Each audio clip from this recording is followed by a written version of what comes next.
Mwanamuziki Lavalava ameamua kuwafunga watu midomo. Watu waliongea mambo mengi sana.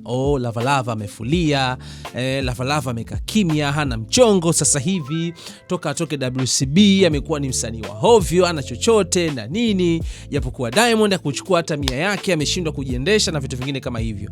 Leo hii Lavalava ametoa jibu moja kubwa sana kwa watu ambao wamekuwa kizungumzia maisha ya watu bila kuwafahamu kiundani. Lavalava ametuonesha mjengo ambao amemjengea mama yake. Yes, kupitia ukurasa wake wa Instagram, Lavalava ameposti video hii hapa. Yes, nataka nikuoneshe video ambayo ameposti Lavalava. Ameposti Lavalava video hii hapa, mjengo fulani mkali, ghorofa, na kuandika ujumbe huu hapa: Alhamdulillah, hiki kidogo wazazi wangu, naomba mkipokee. Asante Mungu na kushukuru kwa hii baraka, ila ndoto ya kuwajengea wazazi wangu leo imetimia. Ni mbali tumetoka, tumepitia mengi lakini hatukuchoka.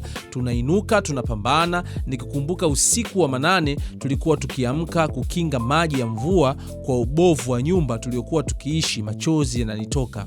Kulala chumba kimoja, baba, mama, watoto, siwezi sahau. Pokeeni hiki kilichojaliwa mtoto wenu na ikawe heri kwenye makazi yenu mapya. Wacha niendeleze mapambano. Alhamdulillah, Mama Bite Village. Of course, kwa nini nimesema amemjengea mama yake? Kwa sababu yeye mwenyewe hii village anaita Mama Bite Village, afakaweka hashtag Dear Mama. Of course, obvious wanaume tukifanyaga vitu mara nyingi tunapenda kudedicate kwa wazazi wetu, haswa mama pale anapewa kipaumbele sana. Sijui kwa nini washua waga kuna namna fulani waga hawawi mentioned sana ukilinganisha na mama jinsi ambavyo ilivyo. Of course, thamani ya mama ni kubwa sana kwenye maisha ya kila mwanadamu. Kila mwanadamu anatambua thamani ya mama ni nini kwenye maisha yake. So Lavalava amewafunga midomo watu kwa staili hiyo, kwa kuonesha mjengo ambao amewajengea wazazi wake. Mimi ni Ricky Kisalala San, and this is E Trending ya Ricky Media, ikiwa napewa nguvu za kutosha na Silent Ocean, simba wa bahari bila kuwa